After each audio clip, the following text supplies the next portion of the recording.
Hello friends, welcome back. तो आज की इस वीडियो में मैं अनदर इम्पॉर्टेंट टॉपिक को यहाँ पे डिस्कस करने वाला हूँ और ये टॉपिक से कई बार क्वेश्चंस आपके एज इट इज़ पूछे गए हैं। तो let's start the video.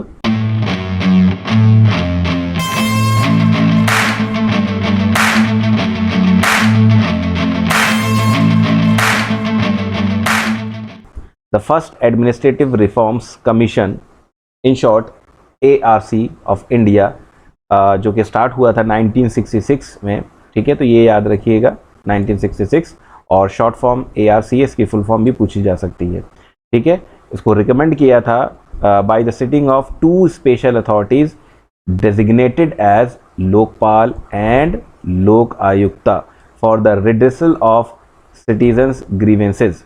Grievances का मतलब होता है शिकायत। ठीक है, नेक्स्ट पॉइंट है यहाँ पे, द लोकपाल का जो काम रहेगा वो क्या है, वो भी मैं यहाँ पे डिस्कस कर लेता हूँ। लोकपाल बेसिकली डील करता है complaint against ministers and secretaries at the central and state level. तो क्वेश्चन में ये बन सकता है, कंप्लेंट तो डील करेगा बट किस लेवल पे, सेंट्रल लेवल पे या स्टेट लेवल पे? तो याद रखिएगा दोनों ही लेवल पे।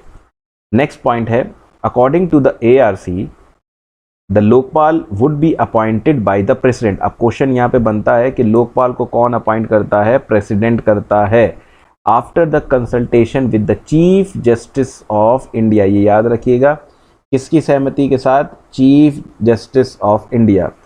आगे, the speaker of Lok Sabha and the chairman of Rajya Sabha. यहाँ पे 3 ऑप्शंस बन रहे हैं, किसके साथ जो है कंसल्ट करता है? अगर आपको लोकपाल को अपॉइंट करना होगा प्रेसिडेंट को, तो chief justice of India, Lok Sabha का स्पीकर यानी speaker of the Lok Sabha, and Rajya Sabha का चेयरमैन। ठीक है, ध्यान रखिएगा। नेक्स्ट इंपॉर्टेंट पॉइंट है, यहां से भी क्वेश्चन पूछा गया है। First time Lokpal bill was introduced in the parliament in May 1968। ये ईयर याद रखिएगा, और कौन सी गवर्नमेंट ने किया था? वो किया था आपका कांग्रेस गवर्नमेंट ने। ठीक है, उस टाइम इंदिरा गांधी जो थी प्राइम मिनिस्टर थी।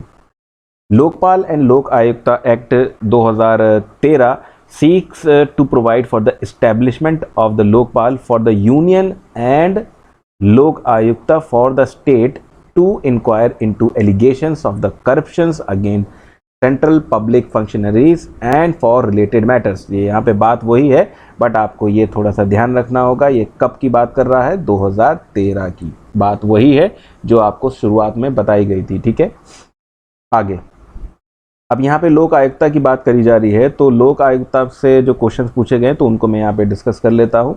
According to ARC report 1966 the Lokayukta, यानी ब्रैकेट में यहाँ पे देखिए इंपॉर्टेंट चीज़ लिखी है, 1 at centre and in every state. Most important point है, अगर आप ध्यान दें तो सेंटर पे होता है और हर स्टेट में। ठीक है, वो deal with the complaint against other specified higher official which is not included in Lokpal. Okay, बहुत ही इंपॉर्टेंट लाइन है for the political science and LLB वाले स्टूडेंट्स के लिए। ठीक है,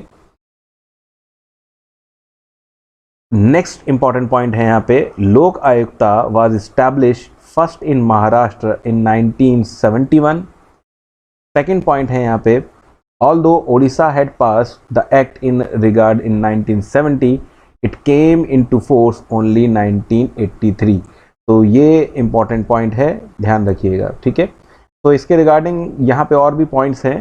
तो अगर आप यहाँ पे देखें कि इस्टेब्लिशमेंट ऑफ लोक आयुक्ता इन स्टेट्स में, तो कौन कौन सी स्टेट्स में है, तो आप यहाँ से इनको एक बार देख सकते हैं। हालांकि इस टाइप का क्वेश्चन नहीं पूछा गया है कि कौन कौन सी स्टेट्स में है, बट आप यहाँ पे इन स्मार्ट नोट्स को देख सकते हैं कि सभी स्टेट्स को मैंने यहाँ पे दिखाया हुआ है। ठीक है, तो 1 से 2 बार में अगर आप इन स्मार्ट नोट्स को देख सकते हैं, और ये स्मार्ट नोट्स आपको मेरे कोर्सेज में मिल जाएंगे और काफ़ी रीज़नेबल प्राइस पे मेरे कोर्सेज में आपको यहाँ पे मिल जाएंगे।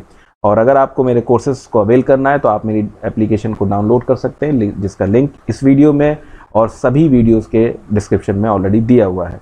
ठीक है, तो यहाँ पे ओडिशा 1974, महाराष्ट्र 1971, राजस्थान 1973, बिहार 1974। अब ये अगर मैं आपसे कहूं कि ये ईयर जो पूछा जा रहा है, तो अगर एग्ज़ाम को थोड़ा सा टफ करना होगा तभी एग्जामिनर ये ईयर देगा, अदरवाइज ऐसा क्वेश्चन नहीं पूछा जाता है आपके लेवल पर। क्वेश्चन जो आएगा तो वो देगा कि कौन सी स्टेट्स है जिसमें लोक आयुक्ता का एस्टेब्लिशमेंट हुआ है या फिर नहीं हुआ है। तो आपको सिर्फ स्टेट्स को मेमोराइज करना है, ना कि इनके ईयर को। ईयर तभी पूछा जाता है जब एग्ज़ाम को बहुत ज़्यादा ट्विस्ट करना होगा, ठीक है। तो आई होप आपको ये टॉपिक क्लियर हो गया होगा, और इस टॉपिक को आपको इसी तरीके से कवर करना है। तो इस वीडियो में सिर्फ इतना ही, मिलते हैं आपसे नेक्स्ट वीडियो में। Thank you.